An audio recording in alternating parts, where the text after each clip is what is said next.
Alors, Christian Tête-Doigt, ici à l'Anticaille, donc sur cette colline de Fourvière depuis 10 ans. J'ai ouvert mon premier restaurant il y a 34 ans, à Lyon. Je m'appelle Christophe Carlier, je suis au restaurant Tête d'Oie, ça fait 5 ans et demi que je suis dans la maison. Dans cette maison, il y a 3 restaurants, le bistrot en bas, le restaurant gastronomique et à l'étage, le rooftop.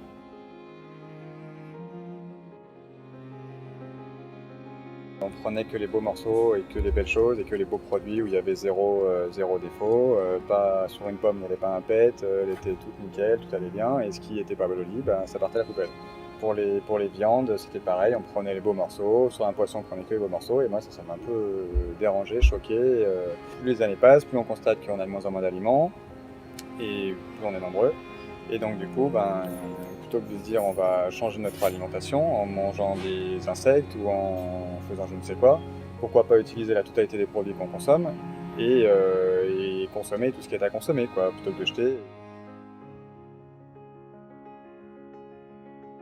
Cet engagement, donc, il est quand même pas d'aujourd'hui, puisque ça fait quand même, depuis que je suis ici, donc 10 ans qu'on y travaille. On s'est vraiment mis un grand coup de pied aux fesses il y a 5 ans,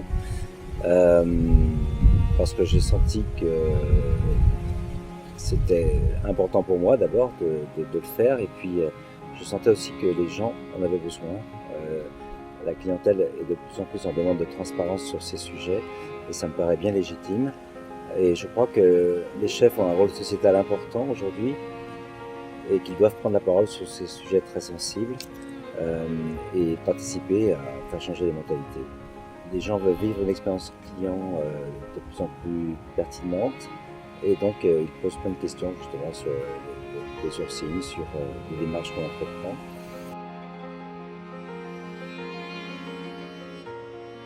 Là, on a une chance, c'est qu'on a 3 types de restauration. Sur un lapin, par exemple, on va prendre comme exemple, il y a des cuisses, il y a des côtes, il y a un rable, il y a des épaules, et tous ces morceaux sont utilisés à différents endroits de la maison. Le rable, les carrés, on l'utilise plus pour le restaurant gastronomique.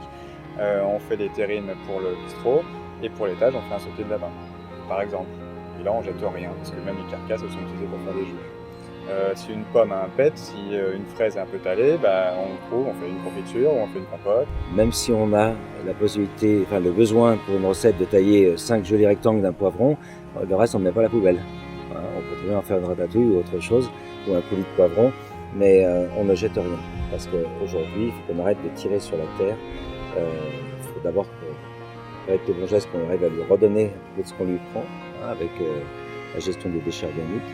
Pour les cartons, on peut réutiliser un carton, on peut réutiliser une cagette, on les redonne aux maraîchers, ça évite qu'eux dépensent de l'argent aussi en vente pour essayer de avoir de quoi transporter leurs produits. Tout peut être réutilisé à mon sens, tout.